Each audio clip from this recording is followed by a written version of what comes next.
यमुना, यहाँ फंस गए आप। ध्रुव राठी।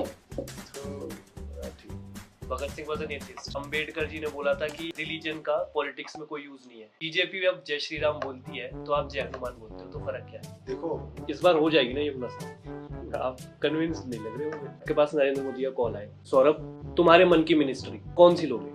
Home minister. आप लोग संभल के रहो, आप लोग रडार पे हो। जय हनुमान। Selfie with Saurabh Bharadwaj. इनके साथ बात करने का मेन मोटिव ये है कि कितने ही केस हुए आम आदमी पार्टी पर, कितने ही केस हुए अरविंद केजरीवाल पर, लेकिन इन्होंने अपनी पार्टी नहीं छोड़ी। तो मैं जानना चाहता हूं ऐसा क्या है कि वो आज तक अपनी पार्टी के साथ जुड़े हुए हैं। दिल्ली इलेक्शन में इनका मुद्दा क्या है, दिल्ली के लोगों के लिए इनका रोड मैप क्या है, वो जानने के लिए आज हम शूट करने वाले एक बहुत ही मजेदार और बहुत ही फन वाला एपिसोड जो आपको देखना है। और जब आप पूरा देखोगे तो आपको समझ आएगा कि क्यों दिल्ली में किस पार्टी को और किस नेता को वोट करना है या नहीं करना है। अल्टीमेटली डिसीजन आपका है। जब आप अम्बेडकर को आइडियलाइज करते हो, भगत सिंह को करते हो, भगत सिंह वॉज एन एथिस्ट। हाँ, अम्बेडकर जी ने बोला था कि रिलीजन का पॉलिटिक्स में कोई यूज नहीं है, religion can not be used as a political tool. ठीक। बट बीजेपी अब जय श्री राम बोलती है तो आप जय हनुमान बोलते हो, तो फर्क क्या है? देखो मैं जय श्री राम या जय हनुमान बोलता हूँ, मगर मैं आपके सर पे बंदूक लगा के ये नहीं बोलता कि तुम ही बोल। और मैं जय श्री राम या जय हनुमान अपनी खुशी के लिए बोलता हूँ, किसी को पंगे लेने के लिए नहीं बोलता। समझ रहे हैं? जैसे सिख धर्म है, उसके अंदर उनकी अपनी जो है ना, वाहेगुरु जी का खालसा वाहेगुरु जी की फतेह, बोले सोने हाल सत श्री अकाल, उनकी अपनी है। तो वो अपने रिलीजन के अंदर जो है ना उस चीज को प्रैक्टिस कर रहे हैं, वो किसी के ऊपर थोप नहीं रहे। और भगत सिंह एथिस्ट थे, मगर भगत सिंह ने कभी ये नहीं कहा कि सबको एथिस्ट बनना चाहिए, या कोई अगर उनके ग्रुप के अंदर कोई किसी धर्म को मानता होगा तो वो उसको ट्रोल नहीं करते होंगे, उसकी रैगिंग नहीं करते होंगे कि नहीं तुम भी ऐसे बन। भारतीय जनता पार्टी की समस्या ये है कि ये कोई बहुत रिलीजियस लोग नहीं है। अगर आप इनके साथ आप बातचीत करेंगे या इनको आप समझेंगे या इनकी आप पर्सनल लाइफ प्राइवेट लाइफ के अंदर आप जाएंगे तो ये कोई बहुत रिलीजियस लोग नहीं है। They are just using religion as a tool. तो वही मेरा क्वेश्चन है, फिर आप क्यों रिस्पॉन्ड करते हो? मतलब जैसे लास्ट इलेक्शन मैं जो देखता था, एक तरफ से नारे लग रहे हैं जय श्री राम के, तो उधर से जय हनुमान, पर क्यों मतलब चुप हो जाते ना, चुप हो जाते हैं बिल्कुल, फिर वरना चू चू चू चू चू चू चू करते रहेंगे। अच्छा, अगर आप रिस्पॉन्ड नहीं जैसे करोगे, बोलेंगे चुप हो जाते, भाग जाते हैं, और रिस्पॉन्ड नहीं करेंगे तो चू चू चू चू चल करते रहेंगे। तो इससे अच्छा है क्या है कि देखो संख्या बल हमारे पास ज्यादा है दिल्ली में, नैतिक बल हमारे में ज्यादा है। अच्छा ठीक है, और सब कुछ ही हमारे पास ज्यादा है। इनके पास तो ले दे के पैसा ही है, पैसे से ही सब कुछ चला रहे हैं। तो दिल्ली में जो इलेक्शन लड़ा जा रहा है उसमें भी तो पैसे का फिर यूज है। आप देखो, आप यहाँ से निकल जाओ, सारे पेड होर्डिंग्स बीजेपी के हैं, लगभग सारे बस स्टैंड्स पे बीजेपी का है, रेडियो पे सिर्फ बीजेपी है, अखबारों में सिर्फ बीजेपी है। और अखबारों की एडवर्टीजमेंट नहीं, अखबारों की खबरों से भी ऐसा लगता है कि बीजेपी ने प्रायोजित कर रखी है सारी खबरें। ऑटो के पीछे तो हमारे कुछ गरीब लोग लगा देते हैं, वो तो फ्री वाली सेवा है ना, फ्री सेवा हमारी है। अच्छा, फ्री सेवा में अगर आप देखोगे वो हमारा है। सोशल मीडिया पे जहाँ फ्री सेवा चल रही है वो आम आदमी पार्टी की चल रही है, जहाँ पेड चल रही है तो आप बोल रहे हो कि वैसे भी फ्री दे रहे हो और सेवा भी फ्री दे रहे हो। हाँ अच्छा।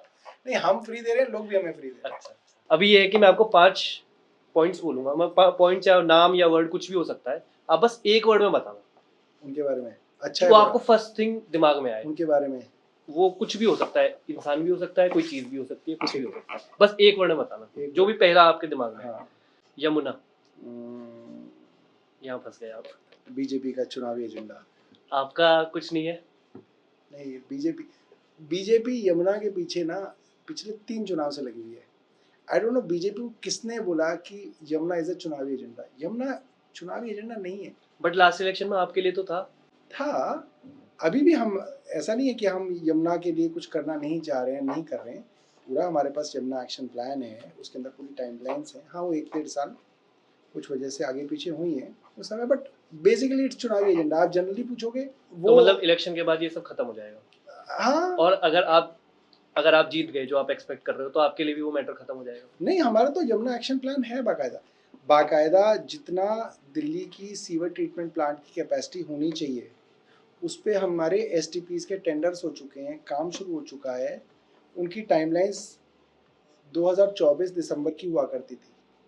कुछ कारण हुए, मैं उन कारणों में नहीं जाना चाहता, कुछ बदमाशियाँ की गई, उसकी वजह से वो सारी टाइमलाइंस 1 साल आगे बढ़ी हैं। बट वो होंगी जैसी, अब आप समझिए ना, देखिए यमुना गंदी क्यों थी? दिल्ली के हिस्से में जहाँ पे यमुना गंदी है वो इसलिए है क्योंकि जितनी भी अनऑथराइज कॉलोनी है, लगभग 50% है दिल्ली का, उन सब का ह्यूमन वेस्ट सारा यमुना में जाता था, अनट्रीटेड जाता था। हमने जितनी भी अनऑथराइज कॉलोनी है सब में सीवर डाल दिए। उनका सीवर वेस्ट जहाँ जाएगा वहाँ पे एसटीपी प्लांट्स लगाने शुरू कर दिए। तो जितनी कैपेसिटी हमें एसटीपी की चाहिए थी वो ऑलरेडी इन प्रोग्रेस है। जैसे ही वो 2025 में किसी समय एसटीपीज बन के तैयार हो जाएंगे तो वो सारा का सारा हम ट्रीट कर देंगे और वो ट्रीटेड पानी जाएगा। हम अगर जो हरियाणा से आ रहा है, यूपी से आ रहा है, उसका हम कुछ नहीं करते, बट दिल्ली का जो शेयर है उसको हम ट्रीट कर देंगे। We are very sure about it. But ये है कि इस बार हो जाएगी ना यमुना साहब? हो जाएगी, हो जाएगी। Rahul Gandhi white T shirt, आदि है ना, वाइट टी शर्ट, बाइसेप्स नहीं बाइसेप्स नहीं, वाइट टी शर्ट। ठीक है। उनको देख के अब Devendra Yadav white T shirt में घूम रहे हैं। ध्रुव राठी तो गांव का लड़का। अभी इंडिया टुडे की लिस्ट भी आई जिसमें नंबर 1 पे ध्रुव राठी, नंबर 1 जिसने इम्पैक्ट डाला, नंबर 4 पे रवीश कुमार। अब वो भी सोशल मीडिया इन्फ्लुएंसर ही हो गए एक तरीके से यूट्यूब पर। What do you feel about the way forward in Indian politics? ED CBI सब इन्हीं के पीछे लगेगी। जितने इन्फ्लुएंसर हैं ये सब सरकार के रडार पे हैं। तो मतलब हमें सरकार आपका केंद्र आपसे बात सरकार करने नहीं आनी निपटाएगी चाहिए। इन्हें।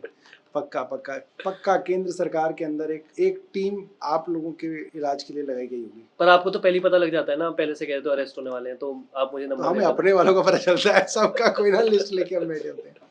आप लोग संभल के रहो, आप लोग रडार पे हो। चलो ये तो देखी जाएगी जब होगा। खैर नेक्स्ट पॉपकॉर्न निर्मला सीतारमण। पर आपको क्या लगता है ये कि उनको आगे कर दिया जा रहा है और डिसीजंस कहीं और से आ रहे हैं? नहीं, आप उनकी पूरी बॉडी लैंग्वेज देखो, कोई उनको ये कोई ना कहता हुआ कि इस तरह से एरोगेंट बिहेव किया जाए, इस तरीके से अपनी बॉडी लैंग्वेज करके आप लोगों को जवाब दें। ये तो उनका इनबिल्ट है, दैट इज हर पर्सनालिटी। तो वो जो एरोगेंस है जो उनके चेहरे से टपकती है, वो एरोगेंस कोई ना उस पे टैक्स प्रधानमंत्री कह रहे होंगे कि तुम ऐसे बिल्कुल बदतमीज की तरह दिखो। काश एरोगेंस पे भी टैक्स लग सकता है। हाँ। आप if I am not wrong आप चिराग दिल्ली में रहते हो, Right. तो जीके आपकी कॉन्स्टिट्यूएंसी में आता है। करेक्ट। वहाँ पर एक तो पार्किंग की प्रॉब्लम है ये तो मैंने आपको बता तो दिया। आप घूम के आ रहे हो? हाँ, मैं पिछले 2 हफ्तों से वहीं घूमते हो। और एक चीज ये है कि आप 2 बार के एमएलए हो गए, 3 बार के, कुछ तो काम होगा या कुछ ऐसी चीज होगी जो आपको लगता है कमी है अभी वहाँ मैंने नहीं कर पाया। जैसे कि आपने जो पार्किंग वाली बात बोली वो इम्पोर्टेंट है। वो लगभग सब इलाकों के अंदर ना, सब इलाके ना सैचुरेट हो गए। जैसे अगर आप जीके को भी ले लें, जीके 1 को भी ले लें, तो वहाँ पे पहले सिंगल स्टोरी या डबल स्टोरी हुआ करती थी, एक ही फैमिली थी, नीचे ऊपर मिलके रहते थे, 1 या 2 कार होती थी। अब सब ना बिल्डर मॉडल पे चले गए, स्टिल्ट पार्किंग या स्टिल्ट पार्किंग नहीं भी है, 1 2 3 4 फ्लैट्स, वो भी 1 2 3 4 8 फ्लैट का मतलब मिनिमम 8 से 15 गाड़ियां हो रही हैं उनके पास, तो जगह ही नहीं है सड़कों पे खड़ा। तो कोई पॉलिसी ऐसी नहीं बन सकती कि जब हमें पता है पार्किंग की प्रॉब्लम है, ट्रैफिक की प्रॉब्लम है, तो रेस्ट्रिक्ट कर दिया जाए एक नंबर ऑफ कार्स पर फैमिली? किया तो जा सकता है बट क्लेश बहुत होगा। अब आप दिल्ली को इतने टाइम से मैनेज कर रहे हो, जब बीच में अरविंद केजरीवाल जी जेल में थे, सब जेल में थे ऑलमोस्ट, आप और आतिशी जी साथ में मैनेज कर रहे थे, काफी हाईलाइटेड थे आप लोग। हमारे पीछे भी लगे हुए थे। हाँ, आपके पीछे भी लगे हुए थे। आपको क्या लगता है कि एट दिस मोमेंट अगर आपको मौका दिया जाए, आपके पास नरेंद्र मोदी का कॉल आए, सौरभ तुम्हारे मन की मिनिस्ट्री कौन सी लोगे, या आपको लगता है कि मैं ये काम इस मिनिस्टर से तो बेटर कर सकता हूँ? क्या किसी मंत्री के पास कोई पावर नहीं है, सब कुछ उन्हीं के पास। ये एक हाइपोथेटिकल क्वेश्चन है, but still what do you think कि आप अभी अगर गवर्नमेंट में हो तो आप ये बेटर कर सकते हो, ये डिपार्टमेंट आप अच्छा हैंडल कर सकते हो? होम मिनिस्ट्री, ईडी, मतलब आप भी वही करोगे जो वो कर रहे हैं? नहीं, हम उसको सही जगह इस्तेमाल करेंगे। अपोजिशन लीडर्स नहीं, देखो ईडी सीबीआई, अब जो प्रवेश वर्मा है कैश बांट रहा है, उसके पास तो बहुत पैसा है, इसका मतलब ईडी वीडी वहाँ बेचेंगे। इस वक्त सबसे ज्यादा मिसयूज होम मिनिस्ट्री द्वारा ही हो रहा है। मतलब ये है कि आपको लगता है होम मिनिस्ट्री आप सबसे बेस्ट हैंडल कर सकते हो? होम मिनिस्ट्री अच्छे से हैंडल होनी चाहिए। हालांकि मेरे को उनकी मिनिस्ट्री में काम करने का कोई खास इंटरेस्ट नहीं, क्योंकि बेसिकली सब कुछ वन मैन शो है वहाँ पे। जो हम सुनते हैं उनके मंत्रियों वगैरह से, बोलते हैं कि किसी के पास कोई खास वो नहीं तो है। उनके मंत्री आपको बता देते हैं। आ जाती है ना खबरें, पास ऑन होते होते आती हैं। एक इंटरेस्टिंग क्वेश्चन है लास्ट, उस गवर्नमेंट में आपके दोस्त हैं? मोदी जी की सरकार में हाँ, या जिनसे नॉर्मली फोन आ जाता हो कि यार सौरभ परेशान हो बीजेपी गए में यार। मेरी बात हो जाती है कुछ लोगों से, ऐसा नहीं कि नहीं होती तो वो है, कहते हैं मगर उनके गवर्नमेंट, सेंट्रल गवर्नमेंट के लेवल पे नहीं है। तो वो कहते हैं कि हम परेशान हैं पर हम निकल नहीं सकते यहाँ से। देखो क्या होता है, मैं बताता हूँ किस तरह से बात हमारे तक आती है। जैसे जो मंत्री हैं वो अपने लोगों को या जर्नलिस्ट को ये बात बोलते हैं, और वो जर्नलिस्ट कॉमन होते हैं, वो जर्नलिस्ट हमें भी बताते हैं। तो सारी सरकारों की जो इंटरनल बातें हैं वो धीरे धीरे जर्नलिस्ट, देखो हर एक सरकार का एक परसेप्शन तो लोगों को पता ही है ना कि इस सरकार में क्या हो रहा है, who is running the game, who is running the show. तो उनकी सरकार की भी खबरें यहाँ आ जाती हैं, धीरे धीरे आ जाती हैं, और वो फिर वेरीफाई हो जाती है ना, इसने भी यही कहा, इसने भी यही कहा, इसने भी यही कहा, तो उसका मतलब ये सही बात है। आप रेवेन्यू भी देखते हैं ना? नहीं, रेवेन्यू तो मुझे लगता है कि शायद आतिशी के पास है। बट रेवेन्यू का फ्लो फिर क्या है कि रेवेन्यू का तो मोटे तौर पे सबसे बड़ा रेवेन्यू आता है जीएसटी से, जीएसटी कलेक्शन, पॉपकॉर्न। आपके पॉपकॉर्न में नमक है? मेरे पास तो पॉपकॉर्न नहीं है। जीएसटी से आता है और एक्साइज से आता है, सबसे ज़्यादा रेवेन्यू से आता है, फिर थोड़ा मोटा स्टैम्प ड्यूटीज वगैरह से भी आता है। तो अगर गवर्नमेंट जीएसटी जैसे बढ़ा रही है, हम्म। हर चीज़ पे लगा रही है, अब तो दूध दही साबुन हर चीज़ पे, पॉपकॉर्न पे भी लगी है, तो एक तरीके से आप तो इसके फेवर में हुए फिर। नहीं, हम कह रहे हैं कि क्यों बेचारे बार गरीब लोगों को बिना बात। बट फिर तो आपकी रेवेन्यू स्ट्रीम रुक जाएगी, कम हो जाएगी, फिर ये सारी चीज़ें वेल उससे कोई फर्क नहीं पड़ता, इतना कोई पॉपकॉर्न से आप कमा नहीं लोगे पैसा।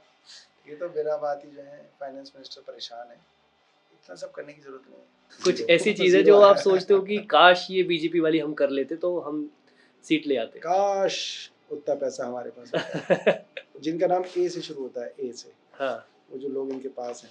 अच्छा, thank you so much for your time. Thank you. मैं देख रहा था आप काफ़ी बिजी हो, बट थैंक यू, आपने मुझे टाइम दिया। Thank you so much sir, thank you.